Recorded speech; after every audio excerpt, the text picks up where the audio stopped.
Hi, hello, வணக்கம் and welcome again to our stories channel. So ஒரு long கேப்புக்கு அப்புறம் திரும்ப நம்ம ஸ்டோரிஸ் சேனலை வந்து ஸ்டார்ட் பண்ணியிருக்கோம். அதில் வந்து முதல் வீடியோ இதுதான். ஸோ என்ன விஷயம் அப்படின்றத நான் சொல்லிடுறேன். நீங்கள் வந்து பல நாள் நான் 2 சேனல் ஆரம்பித்தேங்க. 70 ஸ்டோரிஸ் மாதிரி 2 சேனல் ஆரம்பித்தேன். ரெண்டுமே வந்து யூடியூப் வந்து வேலையை காட்டி விட்டு தூக்கி விட்டுட்டான். ஸோ இதனால் வந்து நான் பெருசாக ஓப்பனாக பேச முடியாது. பட் ஸ்டில் உங்களுக்கு தேவையான எலிமெண்ட்ஸ் எல்லாமே இந்த வீடியோஸில் கிடைக்கும். ஸோ இந்த புது சேனலை வந்து நீங்கள் எப்பவும் போல் சப்ஸ்கிரைப் பண்ணுங்கள், ஃபாலோ பண்ணுங்கள், உங்களுடைய சப்போர்ட்டை கொடுங்க. அஃப்கோர்ஸ் நீங்கள் வந்து 70 ஸ்டோரிஸ்ன்னு எத்தனை வாட்டி நம்ம காசிப் சினிமா சேனலில் வந்து பேசி ஒரு வீடியோ போடுறோம் இல்லையா, அந்த ஒவ்வொரு வீடியோலையும் அட்லீஸ்ட் எல்லா வீடியோஸ்லையும் ஒரு நாளைக்கு ஒரு வீடியோ போடுறேன், இல்லைனா வந்து ஒரு மாதத்துக்கு இத்தனை வீடியோ போடுறேன்னா எல்லா வீடியோலையும் வந்து குறைஞ்சது 2-3 பேர் வந்து ஸ்டோரிஸ் சேனல் போடுங்க, ஸ்டோரிஸ் சேனல் போடுங்க அப்படின்னு சொல்லி கேட்டுட்டு இருந்தீங்க. அதுதான் வந்து எனக்கு ரொம்ப ரொம்ப ரொம்ப ஒரு மனசுக்கு என்னாச்சு, இதமாவும் இருந்துச்சு, அதே நேரத்தில் கஷ்டமாகவும் இருந்துச்சு, சந்தோஷமாகவும் இருந்துச்சு. இவ்வளோ பேர் நமக்கு வந்து அவ்வளோ பேரை நம்ம இம்பேக்ட் பண்ணியிருக்கோம் அப்படின்னு சொல்லி ஒரு சந்தோஷம். இன்னொரு பக்கம் வந்து ஐயோ கண்டினியூ பண்ண முடியலையே, யூடியூப் தான் வேலையை காட்டி விட்டுறானேப்பா அப்படின்னு சொல்லி அந்த ஒரு வெக்ஸ் ஒரு பக்கம் அப்படின்னு சொல்லி இருந்துச்சு. பட் உங்களுக்காக மட்டும்தான் இப்போ நீங்கள் பார்க்குறீங்களா இந்த வீடியோ, இந்த சேனலில் போடக்கூடிய வீடியோவில் எனக்கு ஒரு பைசா கூட வராது. இது வந்து முழுக்க முழுக்க ஃபேன்ஸ். ஸோ அப்பார்ட்மெண்ட் ஆன்டீஸ் அப்படின்னு கூட இந்த கதையோட தலைப்பாக வச்சுக்கலாம். ஸோ இந்த கதையில் வந்து ஒரு ஆன்ட்டி அப்படின்னு சொல்லிட முடியாது. கிட்டத்தட்ட ஒரு 29 வயசு மதிக்கத்தக்க ஒரு பெண்மணியை பற்றின ஒரு கதை. அந்த பெண்மணி எப்படி தன்னுடைய குடும்ப வாழ்க்கையிலேருந்து தடம் மாறி சில விஷயங்கள் பண்ணுறாங்க அப்படின்றதான் இந்த கதை. ஸோ எத்தனை எபிசோடாக போக போகுது அப்படின்றது தெரியல. ஸோ நான் முடிஞ்ச அளவுக்கு உங்களுக்கு சுவாரஸ்யம் குறையாமல் கொடுக்க பார்க்குறேன். ஸோ என்னுடைய பேர் சந்தோஷ், எல்லாருமே சாண்டி அப்படின்னு சொல்லி சொல்லுவாங்க. ஸோ நானும் என்னுடைய ஃபேமிலியுமே வந்து வேறு ஊரில் இருந்து இந்த சென்னை சிட்டிக்கு மூவ் ஆகி வரோம். ஸோ அதுக்கு முன்னாடி சென்னையை ஒட்டி இருக்கக்கூடிய ஒரு பகுதியில் இருந்தோம், ஒரு 100 கிலோமீட்டர் தொலைவில். ஸோ இப்போ சென்னையில் வந்து வேலை நிமித்தமாக ஷிஃப்ட் ஆகி ஃபேமிலியோடு வந்திருக்கோம். ஸோ என்னுடைய ஃபேமிலியை பற்றி நான் போக போக சொல்கிறேன். ஸோ என்னுடைய பேர் சந்தோஷ் சாண்டி அப்படின்னு வச்சுக்கோங்க. இப்போ வந்து ஒரு 6வது மாடி அப்படின்னு சொல்லி வச்சுக்கோங்க. 6வது 7வது மாடியில் வந்து வீடு கிடச்சிருக்கு. ஸோ அந்த பகுதியில் வந்து உள்ளே போகும்போது ஒரு புதுவிதமான ஒரு அனுபவம். இது வரைக்கும் வந்து தனி வீட்டில் இருந்துட்டு ஒரு அப்பார்ட்மெண்ட்டுக்குள்ளே போகும்போது அந்த கல்ச்சர் வந்து ரொம்ப வித்தியாசமாக இருந்துச்சு. ஸோ அது தூரத்துலேருந்து பார்க்கும்போது என்னடா ஒரே ஒரு பில்டிங்கில் ஒருத்தர் ஃபஸ்ட்டு செகண்ட் ஃப்ளோர் அப்படின்னு சொல்லி மேலே மேலே மேலே அப்படின்னு சொல்லி ஒரு 100 குடும்பம் ஒரே பில்டிங்கில் வந்து ஜெயில் மாதிரி இருக்குமே அப்படின்னு சொல்லி தான் எனக்கு அந்த அப்பார்ட்மெண்ட் கல்ச்சரை பற்றின ஒரு தாட்டே இருந்துச்சு. பட் அது பாசிட்டிவ் நெகட்டிவ் எல்லாமே இருக்குதுன்னு வச்சுக்கோங்களேன். ஸோ அந்த பாசிட்டிவ் என்னென்னா எல்லாருமே நிறைய பீப்பிள் இருப்பாங்க. ஆனால் யாருக்கும் ஹெல்ப் பண்ண மாட்டாங்க. பட்டு பேச்சு துணைக்கு ஒரு சில பேர் இருப்பாங்க. அப்புறம் வந்து ஒரு மாதிரி செக்யூர்டான ஒரு கம்யூனிட்டி இருக்கும். குழந்தைங்கள வளர்க்குறதுக்கு, விளையாட விடுறதுக்கு அப்படின்னு சொல்லி நிறைய விஷயங்கள் கொஞ்சம் சேஃபாக இருக்கும். அது ஒரு ப்ளஸ்ன்னு சொல்லிக்கலாம்.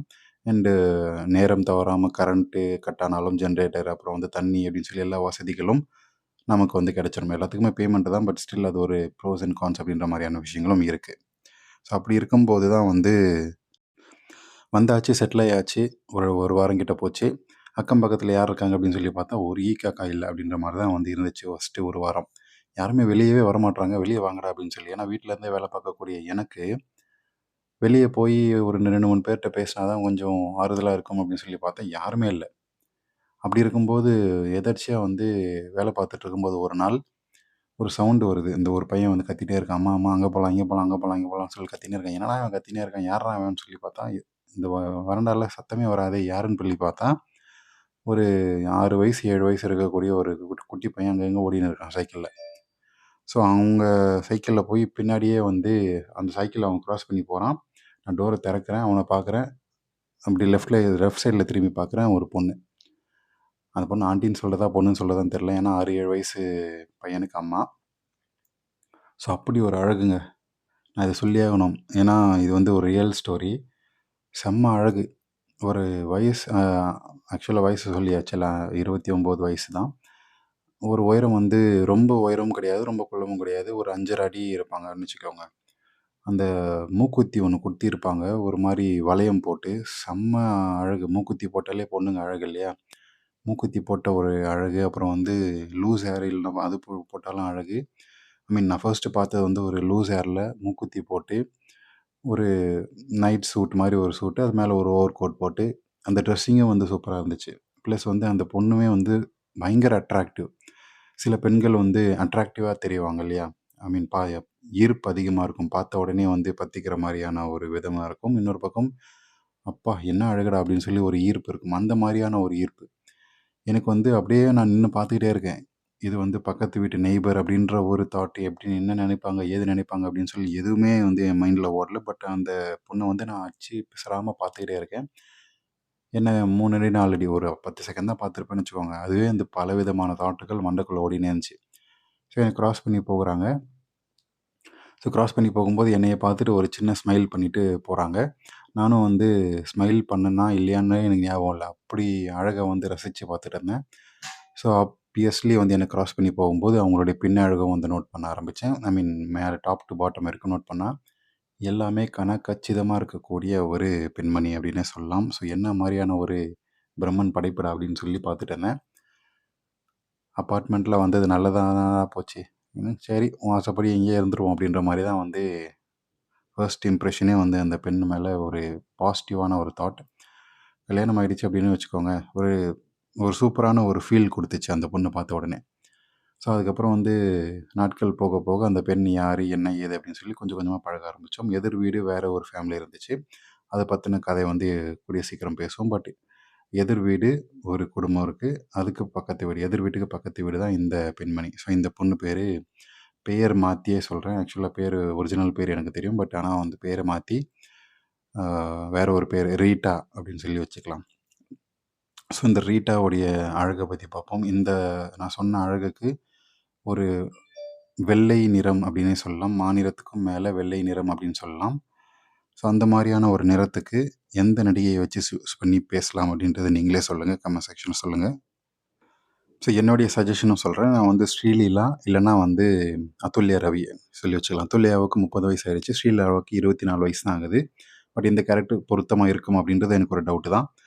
யார சூஸ் பண்ணலாம் அப்படின்றத நீங்களே வந்து சொல்லுங்க. வேற யாராவது பத்தி பேசலாம்னா சொல்லுங்க. ஸோ இந்த மாரி இந்த நடிகை வச்சு பேசுறது ஓகே. பட் இந்த பெண்ணு கூட இந்த பெண்ண பத்தி நம்ம என்ன தெரிஞ்சுக்கிட்டோம்? எந்த மாரியான விஷயங்கள வந்து அடுத்தடுத்த எபிசோட்ல நடக்கப் போகுது அப்படின்றத நம்ம பொறுத்திருந்து பார்ப்போம். ஸோ எப்படி போக போகுதுன்னா, ஆப்வியஸ்லி அந்த பொண்ண பத்தின ஒரு விஷயம் எனக்கு தெரிய வருது. அந்த பெண் வந்து ரொம்ப ஜோவியலான ஒரு பெண் அப்படின்றது பார்க்கும்போதே தெரிஞ்சது. பட் போக போக பழகும்போதும் தெரிஞ்சது.